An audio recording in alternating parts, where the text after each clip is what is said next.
Good morning. Positive for today. Papunta ako ngayon ng Batangas and I will be attending a workshop and seminar about AI. At hindi naman gagawa ng AI but humanizing the use of AI. So why humanizing the use of AI? Kasi while it is created as a tool to make our life easier, maraming umaabuso nito. Maraming gifts ang technology. At talaga namang blessing ito sa atin. Kaya lang may mga tao talaga na ginagamit ito sa hindi magandang paraan. Kaya sana po tayo mga users ng technology, maging alert, maging mapagmatsyag at mapagmasid tayo sa mga nakikita natin online. Kasi maraming naloloko dito. At kapag mas maraming naloloko, mas kumakalat ito.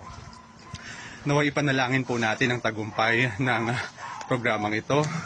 At sana'y mas marami pang tao ang maging interesadong gamitin ng AI sa mas mabuting paraan.